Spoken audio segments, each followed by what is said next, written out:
up, though? What up, though? It's your main man, Nate Dyer, checking in live from TracyVA Studios. You feel me? With my man Vigilante here. You understand what I'm saying? He's a man of many talents.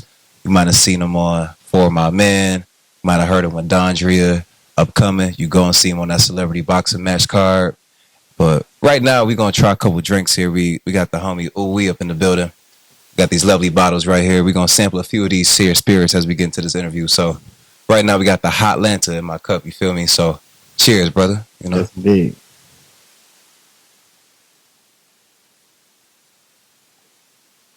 Ooh-wee. Oh, yeah. Hey, man, make sure y'all get in with my guy, Oowee, man. He gonna turn your party up because that was all right. And it's healthy. It's got B12 and all types of beautiful additives for you, make you turn up safe and everything like that. So, without further ado, Vigilante, welcome, brother. How you doing, man? That was delicious. That was all. I'm eager to try the rest of these. That was really good. Like, I forgot there was alcohol in that. Wow. That was wonderful. And by the way, we freestyled that ad. We ain't write none of that down. So, you know, if y'all want to spend some real ad money, come out. So, Vigilante, man. First of all, you are really an all around guy in the industry, bro. Like, yeah. It's almost like, what don't you do, right? You know. But before we get into that, take me back to Benton Harbor, man. Tell me what event made you realize I'm an entertainer and this is what I'm going to do. Man, to be honest, like, there's no entertainment scene in Benton Harbor, so really, I grew up a star athlete. Okay. Once I moved from Ohio, I'm gonna take you back further than that. I was born in Flint, Michigan. Okay. We lived in Benton Harbor for a little while. I moved to Ohio at the time that Bow Wow was at the height of his career. That was my first CD I bought, so I feel that was mine too. Yeah. And I lived actually down his people's. Okay. So like it was a real like Bow Wow subdivision like over there. It was like a cult. For sure. And then we moved when I was 8 to Michigan, and I lived at Benton Harbor. So from the time I was 8, I started playing Little League baseball. Mm-hmm. And when I played Little League baseball, I was a star because my family all played at that same field. Mm-hmm. So everybody knew who I was and what talent I was bringing when I came. So that was my first time being popular. Okay. Was when I started playing baseball. And I was a star athlete from 8 to 15. Mm-hmm. And then that's when I moved to Georgia, 15. Okay. So usually celebrities are either the really popular guy in school or the really nobody fucking knows you here, Roger guy, right? Mm-hmm. So how do you feel like being popular prepared you for being the entertainer that you are now and where you trying to go? Man, it showed me that nostalgia is a real thing. Yeah. It showed me that a lot of people like to talk because it's free instead of because they have substance. Mm-hmm. And it showed me that you can control your own narrative only so much, but you do have some type of control over it. Right. So as long as I went out there and I hit the ball and I made plays and I did this and I did that, majority of the talk would be positive. Mm-hmm. But if I gave what they would call nowadays haters or the people who talk for no reason, a reason for them to talk bad about me, like I'm striking out, I'm all these errors, I'm not doing well, then it's warranted. Mm-hmm. So that right there let me know going into the industry that if I put out good music, if I put out great movies, if I did this, if I did that, most of the talk would either be silence or it would be positive. Gotcha. So talk to me about coming up in church and finding your passion for music. My uncle was the lead of ministry. My uncle's uncle was the lead of ministry. My parents were the lead of ministry. And then they were also the lead of praise and worship as well. Okay. So that's how I learned to control the choir, instruments. I was just at church with my lady this weekend. And for a long time, I hadn't been to church. Not just because I didn't like church, but I just didn't find the time to go. And a woman will help you find the time to go? Yeah, she helped me find time to go to church. And I've been going. I got baptized when I was 8. Okay. So all the way up until 15, I was going to church every Sunday, Bible study, children's vacation, Bible school, all of that. For sure. So I was kind of churched out. Yeah. And I kind of embodied what church meant. Mm-hmm. So I didn't feel like I had to go to the building all the time. Mm-hmm. But when you go to a really good church and they have a really good band and a really good choir and a really good service and a really good pastor. It really brought me back to my roots when I was 8 years old. And I'm in there crying for no reason. Yeah. And I'm in there feeling the spirit. And I just feel like, man, I think it's about that time for me and Dondria to take Fly Away on the church tour. And that was the conversation that we had after that. Man, so tell me about that organic relationship that you and Dondria kind of orchestrated, and then how the making of Fly Away, how that happened. This is the, can we curse? Hell yeah, we curse. This is the kind of shit right here that just makes me, that lets me know that I'm in Atlanta. When I'm growing up listening to a song like You're the One for Me. Yeah. And then next thing you know, I'm sitting next to and partnering with the woman who is the voice of You're the One for Me. No other place in the world does this happen. No. It's a phenomenon for your idol to become your partner. Yeah. So I know exactly how Kanye feels about Jay-Z. So when me and her first started to do the song, she didn't have a lot of collaboration, so I really felt like this was my opportunity to bring out somebody like Adele or Andre 3000 or somebody like that just don't really collaborate with a lot of people, Childish Gambino. Yeah. Stuff like that. This is my version of that. Yeah. So I had the song for years before then. I brought it to her attention when COVID came, because the acting world, the modeling world, everybody, COVID was a phenomenon. Nobody knew like how long it was going to last, what it was, what to do within it. And I was just like, this music is the one thing that I can control no matter what. And it's the perfect time to put out some music like this that I don't need to perform in the club, which is why I turned down the feature with Bow Wow, because I knew it was going to be a club banker. Okay. But with her, I knew that this was going to go straight to radio, straight to soundtrack. So it's perfect because everybody's sitting down and watching right now. Yeah. So when I got into it, I didn't think that me and her were going to form a brother-sister relationship to where we could just call each other anytime and just talk about anything, and to where she actually performed at halftime and sung the national anthem during the height of us promoting the song. Yeah. And us going to different radio stations together. That's way outside of just doing a song together. And then that just let me know, like, you here. Yeah. You've been here, but you really here. Hell yeah. Hell yeah. So talk to me about your self-proclaimed title as the Passive Marketing King. The Passive Marketing King. When I first started, and my CEO wanted us to sell CDs on the corner, something about that told me that just wasn't me. I really felt like I was making some of the best music in the world, giving out the best content, the best bars. I knew who I was and who I was going to be at that time. Yeah. So I just felt like I'm not a beggar. I ain't never begged no girl to be with me. Yeah. I ain't never begged no brand to partner with me. I ain't never begged none of that stuff. So I didn't want to start when the music came, and I knew that begging was not marketing. Right. So to some people that are very old school, they can't differentiate the two. Yeah.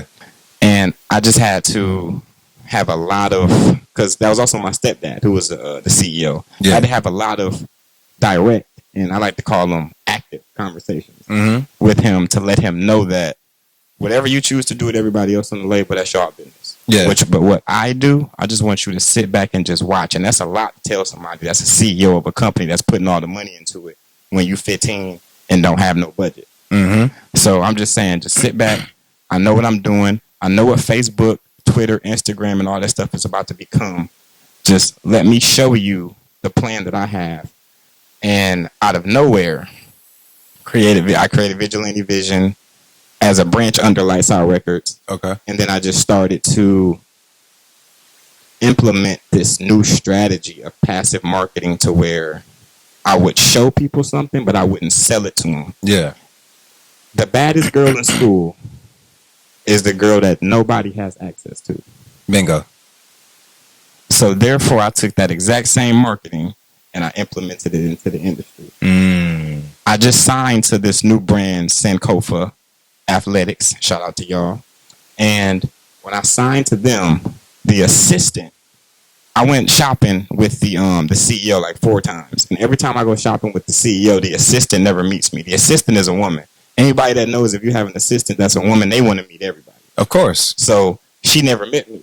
So this is her 4th time hearing that I've been with the CEO and she never met me. So now her anticipation to meet me is skyrocket. So I'm telling him I'm doing this on purpose. This is how I work with everybody. So that way, you want to market your brand the same way that the anticipation is built for this girl to meet me. That same anticipation. Now the money just gonna fly out of people's pockets. Yeah. If I ask you to buy something, you're gonna be more reluctant because you know the next person can have it too. But if I don't give you access to it, now you want it even more, and you're gonna hog it from the next person because you know how hard it was to get it. People gonna pay for exclusivity every time. That's why Jordans go for $600. There it is. You know what I'm saying? I tried to buy a pair the other day that what humbled me. Let me know. I was not in the position to just buy $600 shoes. So without giving your age away too much, you were able to kind of navigate the CD era and the streaming era. So talk to some of these younger guys about how the gridiron school of selling CDs and how you apply that hustle into the streaming era now. Well, I don't mind telling them I'm 27. I'll be 28 in December. Okay. And I'm very, very, very disappointed in these major record labels because they lost all of that money because they didn't want to merge into the future. Right. They want to print up all of these CDs when they see all of this streaming going on. You should have been partnered with SoundCloud, Spotify, Tidal, all of these a long time ago. Back when you got to be ahead of the curve. Of course. But then again, it does me a great justice to know that I'm smarter than a lot of different record labels, to know that I know to be ahead of the curve. That's why 50 Cent is who he is. That's why Nick Cannon is who he is. Because they continue to be ahead of the curve, and they're going to always be ahead of the curve for the rest of their career. So when streaming came about, I knew there was going to be streaming dollars. I had no idea that they were going to pay us pennies. I had no idea that was going to happen. So once I saw that they were going to pay us pennies, I said that I'm going to earn my money on the stage, and I'm going to earn my money through appearances. Because the streaming, the YouTube money is not really where it's at. Of course. The Spotify stream money, that's not really where it's at. But the numbers themselves, the packages that you can purchase in order to, I'm really giving away some game right now. There's a lot of jewelry here, y'all. The packages that you can purchase in order to make sure that all of your all-around marketing has great continuity is what brings you the revenue in. A lot of these rappers look rich, but they not rich. So they get rich from looking rich, and then people actually give them the money after that. So I don't know who caught that, but whoever caught that, run with that. The streaming is actually being merged into Reels Play at this moment. So now, right before our eyes, our music has gained value for being the background of a soundtrack to a TikTok video or to an Instagram Reels video. So that's currently what's going on right now. So right now, I am implementing the celebrity boxing along with the tracks that I have done in the past, because right now is the most lucrative time for me to put my music out besides the soundtrack for the video game. Bingo. Gotcha. So speaking of putting out music, a lot of your early traction came from covering Wayne records and freestyle and things like that. So talk to me about how Wayne was an influence for you, and kind of what were you doing in that era that you still kind of do now? At that time, Wayne was just the hardest working, he was just a phenomenon. Like, when the Hot Boys came out, that group was based around Juvenile. Yep. For those who remember. And when I came out, the group was based around my cousin, Fat Kid. Yep. And I was the youngest, but I was the most talented. So everybody knew that I was the future. But at some point, you get tired of being called the future because the present is always moving forward. Yeah. So people can call you the future forever, and that can be their way of never giving you the shot. Yep. Just by saying that it's going to happen for you one day. So to tie in what I said earlier about I had to take that step back to create Vigilante Vision myself, that's when I went from being the future to being the present. And so when I seen what Wayne was doing with the drought, the leak, sorry for the wait, no ceilings, Carter 1, Carter 2, Carter 3, when he was on everybody's biggest songs, when he had the biggest verses on everybody's songs, when he did millions of features. That ties back into what I said earlier when I said merging from CDs to streams. He knew that the money wasn't feature money, show money. And that's why you see people like Drake stay on tour year round. Oh, yeah.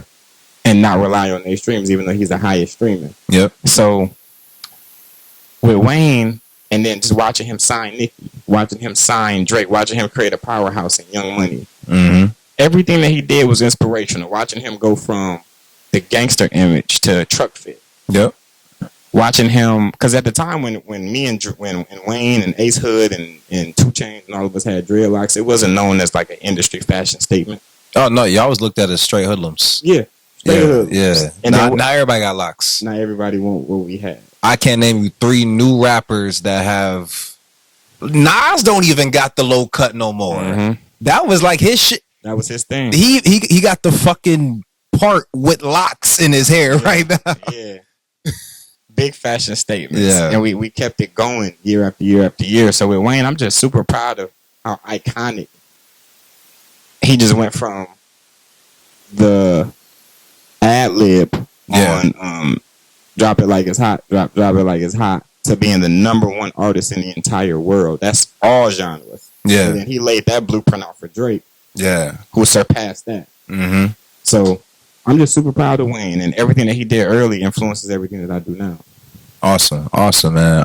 So talk to me about this upcoming celebrity boxing match, man. Mm-hmm. You the guy on the card.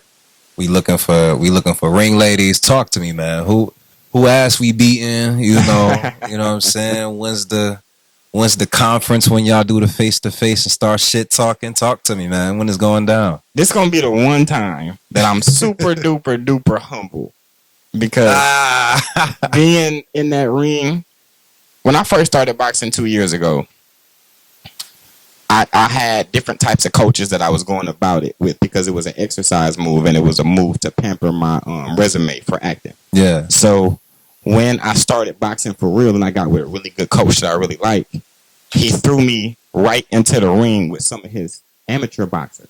Okay. So when he did that, I got hit in the mouth a couple times.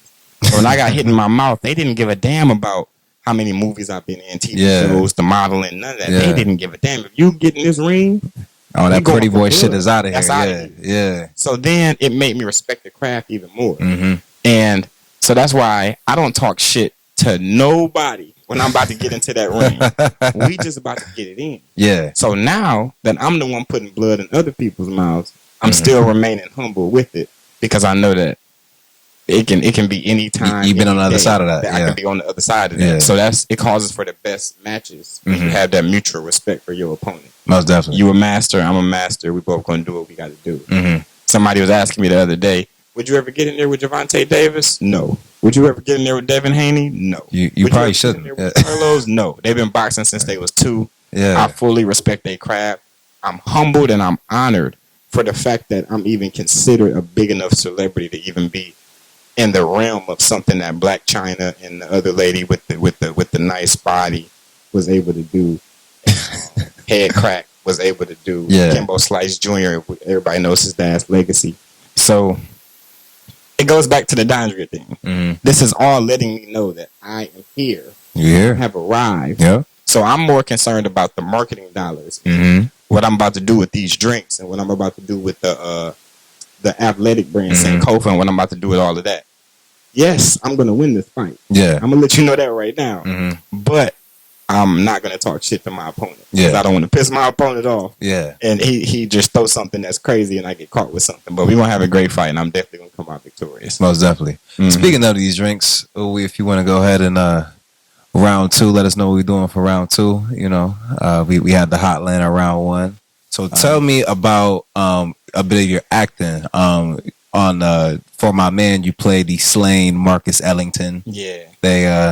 They did you kind of foul on that, but talk to me about what it's like to do a dramatization of that kind of thing, especially one where someone's passed away and things like that.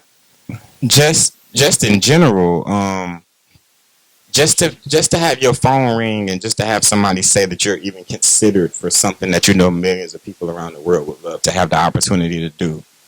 I don't give a damn what nobody say. Everybody in the other 49 states is fighting to get to Georgia. And everybody that's in Georgia is fighting to get to Atlanta. Yep. So for me to be here and for them to offer acting roles to me and modeling stuff and clothing brands to me, that's another thing that lets me know that I am the chosen. Mm-hmm. So when I got chosen to do that, that was my very first lead, and I did my very first lead on TVOne. So when I got the script and I seen everything that I had to do, I loved the diversity of the fact that I wasn't just a dead body. I wasn't just somebody that was alive. It showcased a lot of versatility. And it took the pressure off of me because it was a voiceover, so I didn't have to do a lot of lines. Yeah. Everything I did was freestyle. We was organically having fun. The other people in the cast was from Atlanta that I knew from doing background. Yeah. So when we went, I was super comfortable. Mm-hmm. And it really just taught me the sacrifices that you have to make to be a great actor, because people don't know it was 2 degrees when I died. Mm-hmm. I had to be on the ground for like 3 hours. So my whole body was numb. Shit. I went back to the hotel to unthaw. Yeah. So it was bittersweet because I had my own suite. And I could do whatever I wanted to do for the rest of the day, but I had to do it once I... Your ass couldn't move. He was frozen, yeah. Yeah, but I got my mobility back. So it was one of them things where it was just like, wow, I'm really here. Yeah. And it just, I have a lot of those moments that you can see. I'm really here moments, because I'm more just about my work. Yeah. All of the celebrity and all of that stuff, it just came after. I'm just honored to be a part of the circuit. Yeah. So once the episode came, the way that I knew that it was on was I was actually filming with the show again. My cousin texts me as I'm putting my room key inside of the door. And she goes, go to TVOne right now. I went to TVOne. I just finished filming with TVOne that day. I look on the screen. They're running my commercial on TVOne for the episode. And then the episode starts playing. And the first scene is me. Yep. On the ground. And I'm just like, wow, what? You've arrived. I'm here. It's no going back from this point. I'm on national television. Yeah. At that point, you're getting stopped places, like I'm sure, grocery shopping for a hot second there changed a little bit and shit like that. So, but you're an all around guy in the industry. You sing, write, produce, act. And which ways do each kind of facet? Which one does each challenge you in which way? That's a great question, man. At first, I wanted to wear all of those titles just so that I could like fill out my resume. Yeah. But now, as time passes, I realize that they all have a certain place at a certain degree. So, like my producer bag, I haven't made a beat in a long time, but this would be the perfect time for me to start making beats again, because I'm doing the promo for the boxing, and they need original music scores. Come on. Right now, we're in the age of flagging, which is Instagram. Y'all tripping. I'm gonna just be honest. Everything don't need to be flagged. Some of us have permission to use this stuff. And even after we say we got permission, y'all still be tripping. So all that does is, instead of me arguing all day with you, I'd rather just go back and continue to make more productions and showcase my talent even more. Yeah. So that's like what opens the door for that bag right there. So when it comes to the other stuff, whenever it's needed, whenever it comes out, I want it to remain exclusive. Like when a person be like, yo, I got a Vigilante beat. How you get that? Yeah. You see what I'm saying? People can't just get that. So I want that to remain the continuity for the rest of my career. Okay. So do you feel like kind of some of all of what you do that you try to provide a level of exclusivity to it? Yeah, 100%. 100%, because I'm way more quality over quantity. Okay. Everything that I do, I want it to be good. I don't want nothing to be out where I'm just like, oh, I just did that because... No, I don't work like that. Because when God created me, he didn't create me that way. He was like, oh, I just did that because... No. So if I'm going to be a reflection of him, I might as well make everything that I do be great. Gotcha. I gotcha. So why don't you trade with Forex no more? Oh, man, that's a great question. Thank you for asking that. Man, you know what? Out of 250 interviews, you're the only person to ever ask me that. Hey... I gotta know, because all y'all, a lot of y'all disappeared. So I disappeared real fast.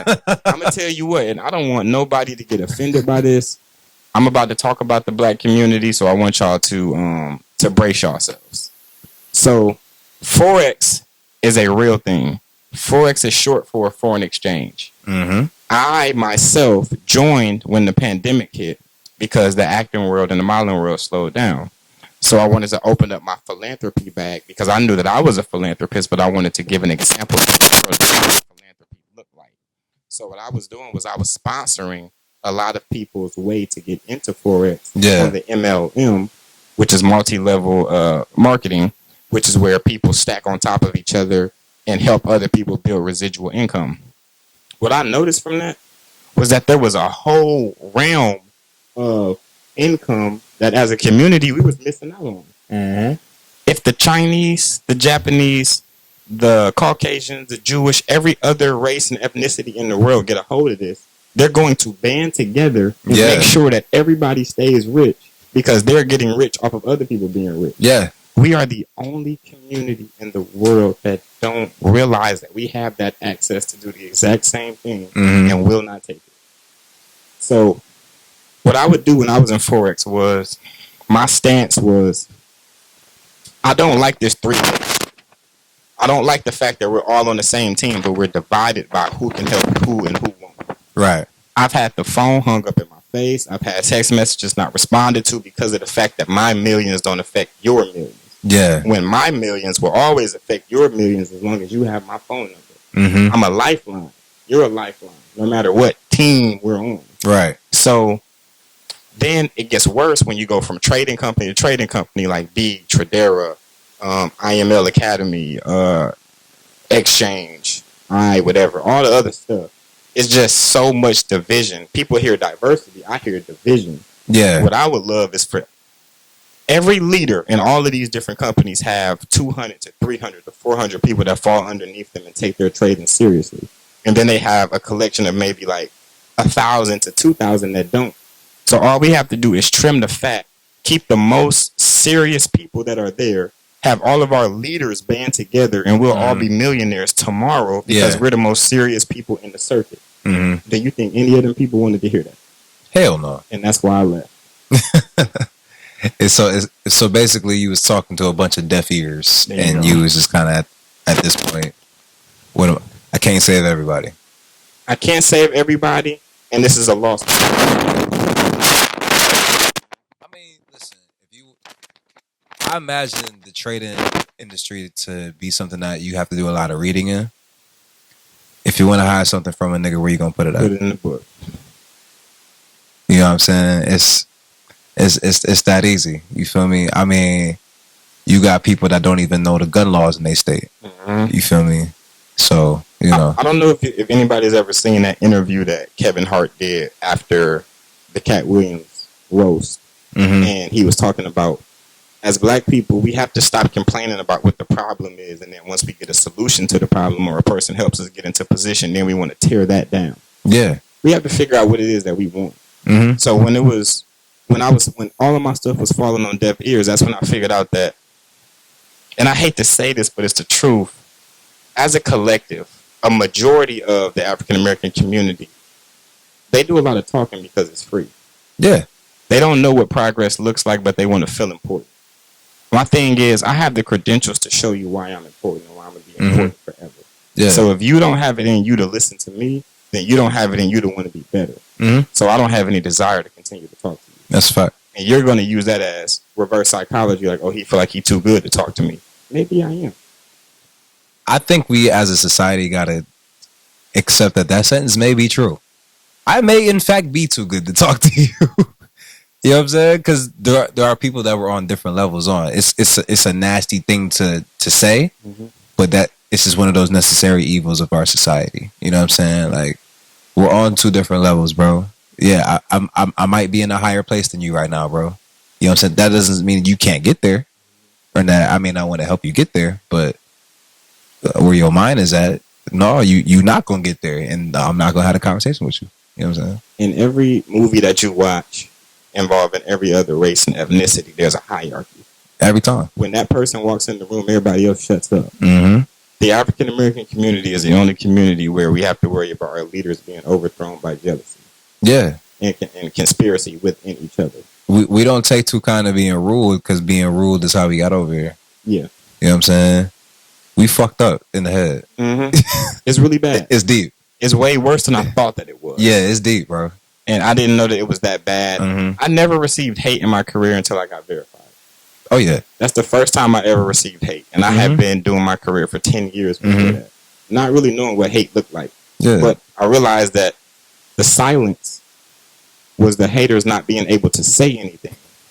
And they couldn't cheer. Reverse the roles to make it seem like that the common person that doesn't have one is the person who sees social media as I'm popping in real life, so I'm good. That is the most bullshit I've ever heard in my entire life. Man. When everybody that you look up to got a blue check. So that right there, all of that as a collective is the reason why I left the Forex community. And that's the reason why I'm so disappointed in our community just as a whole. There's so many people that's out here doing so much good shit. Right now, I am connecting. The other day, I saw Tracy post a photo and my friend Tina B liked it. Tina B is another great media personality. Tracy is a great media personality. I made that connection. I want to continue to make those connections for the rest of my career. All of the labels should not be fighting against each other. They can make more money if they band together. All of the media platforms, all of the artists, all of this, all of that. I don't know where we got this thing in our head where the division is what actually gives us more money. Or more opportunity. It kills everything. It ruins the money. All of this beef. All of these big clothing lines and brands that don't even endorse nobody.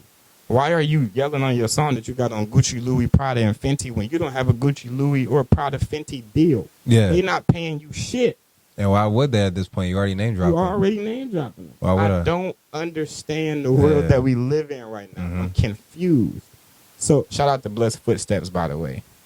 You know, this is the CEO that I talk to on a day-to-day basis. And Oowee sitting right here. That's why his drink right here. That's why his drinks is right here. Speaking of, we gonna take this. Yeah, you know. Yes. It's the green NYC. You know what I'm saying? Crown Apple and all that. Know what I'm talking about? Yeah. Oh, that's wonderful. That's wonderful. Anybody that knows me knows I don't even really drink like that. But I'm taking all of these shots right to the head, and they feel beautiful. This is like healthy drink champs, where you actually get to talk and don't get interrupted by Nori. I'm not Nori. I know how to shut the hell up. So right. Shout out to you, Nori. I'm gonna be on the show soon. Speaking of, man, so tell me about how you, with your career, you want to and look to reshape media.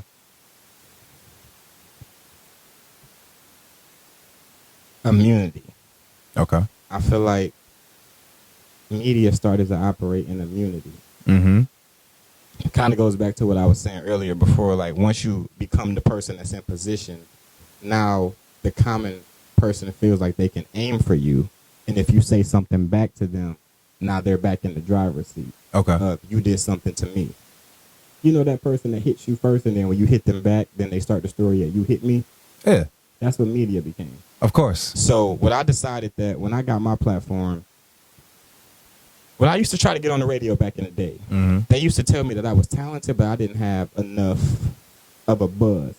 And they would never tell me what a buzz meant to them, which pretty much meant that my marketing dollars was not enough to suffice their living situation. So when I learned that all of these radio stations kiss ass. All of these media platforms kiss ass. And they continue to kiss ass because the fans follow the celebrity. They don't give a damn about the media platform. So if celebrities stop going on Hot 107 and the Breakfast Club and Sway and all of that, then those platforms die because there's no traction there anymore. Yep. People don't watch that to see Sway.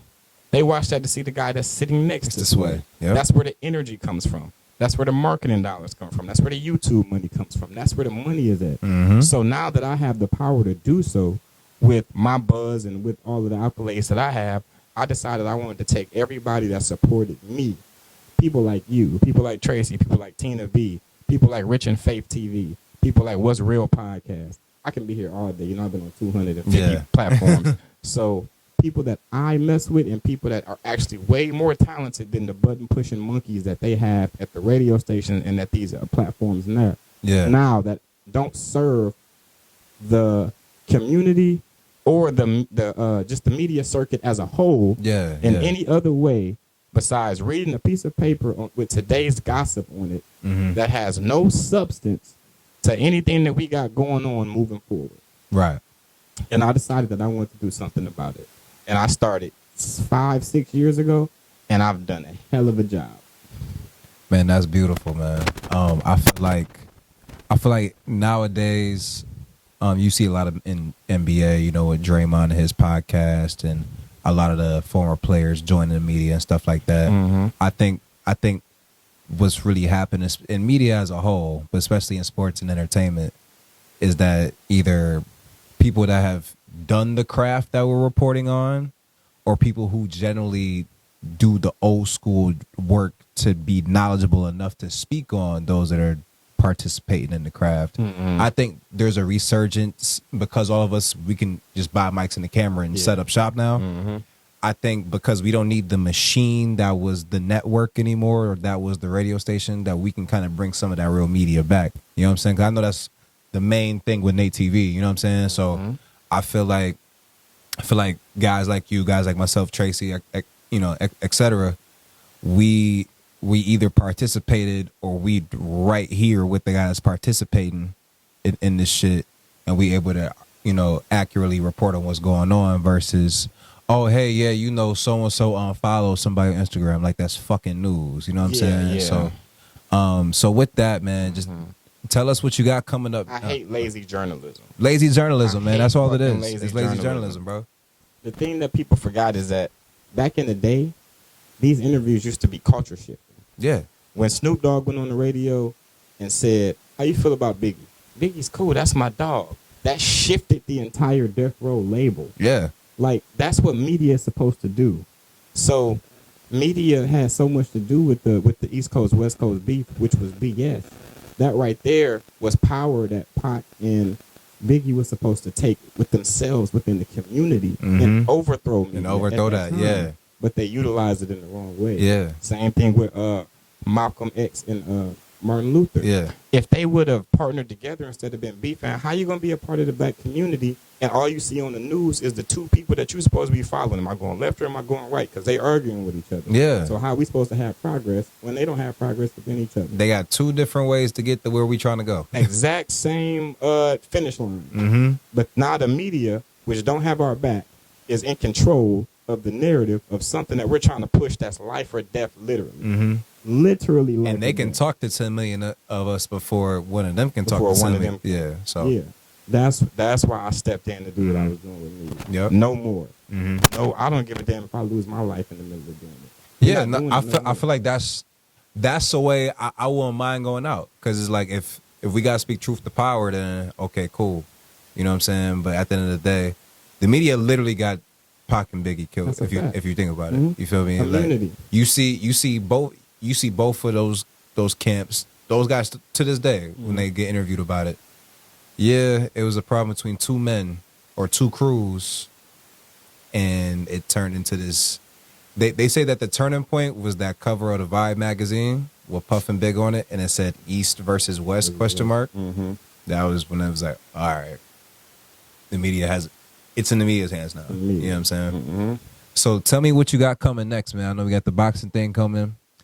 I know we got some more music coming. I know we got some more acting coming. What's next? What can we expect from you next? Well, the main focus right now is really strictly the boxing thing. Okay. And I think that more people need to do this in their career too. Even if you got a lot of shit going on like myself, you have to take the most important, the most lucrative, because I'm looking at about I say my numbers on camera, 50, 60, 70, 80 bags for this right here, depending on how big I make it. Yeah. So what I'm doing right now is I'm taking everybody that I've partnered with in the past 10 years and I'm giving them the opportunity to have, well, I wonder what platform celebrity boxing used on their last fight, but whatever, let's just say HBO. I'm giving them the opportunity to use they free market. I'm about to give y'all some game. Free marketing dollars from HBO in order for you to promote your brand, because they have to promote me anyway because I've already been chosen. Yeah. So now anything that I do from this point now has 24/7 HBO coverage.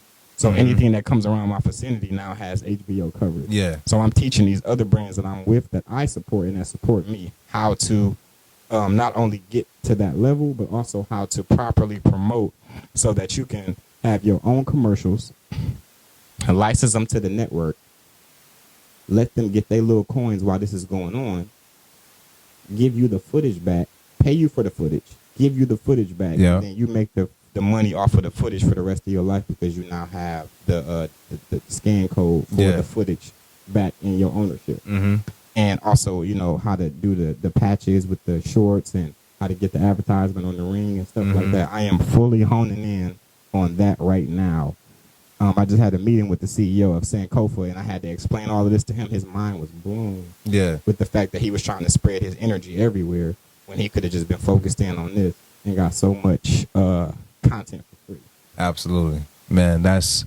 I feel like where you at in your career, bro, you in a spot where you really about to hit that next gear and go up a tier and your celebrity and kind of on your mission, man. I think the celebrity boxing thing, you are, as you stated earlier, ahead of the curve. You feel me? Because I think I've only seen like 2 or 3 so far, and I feel like in the next few years, especially when all these rappers start going broke, you know what I'm saying? Because every time it's a new crop of rappers, it's a new crop of rappers going broke. You feel me?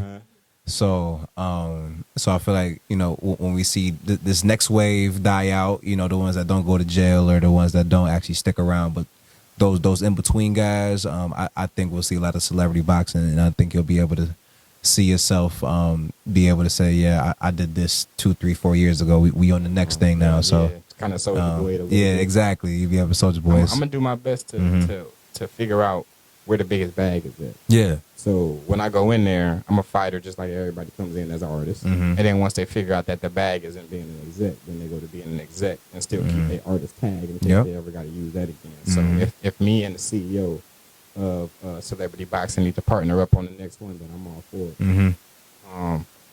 Let me get them some financial tips too. Yeah, So that they don't end up going broke. Hopefully. So the one thing that I'll say to y'all about finances and how I've been able to sustain for the past 10 years is the fact that I have a card called a self-lender card. It's an app right now. You go to your app store. It's called Self-Lender. All of the money that you get in your life, that's your money. Do not let the people who you're supposed to pay for the bills to bully you out of taking that money out of your pocket. You don't owe them that money. You're giving them that money as a courtesy for them to do a service. So therefore, everything that you get needs to be done correctly because you're paying them. So with the self-lender card, what you do is you take all of your tangible debit, you put it onto that card, and you pretty much start in your own secure credit card. So if a person gets paid 26 times in a year, 26 times you pretty much paying yourself before you pay anybody else. So that way you can extend your credit line further than the credit line that a bank can offer you.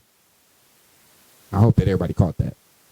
So Spars right there. Now you in control of all of your money. Your money becomes an actual secured card, then it becomes an actual major card, and it's all of the money that you paid yourself, so you ain't got to go to the bank and ask them for a loan.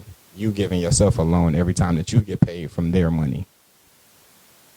That's balls right there. You don't know nothing about that. No. All right, man. V, so before we get up out of here, we got one more we going to take down from my brother Oowee right here. What's this one called, man? M10? M10. Yeah. Damn. Hand and Jack. Ooh, Hand and Jack. God damn. Oh, man. About to be sending some texts here in a minute.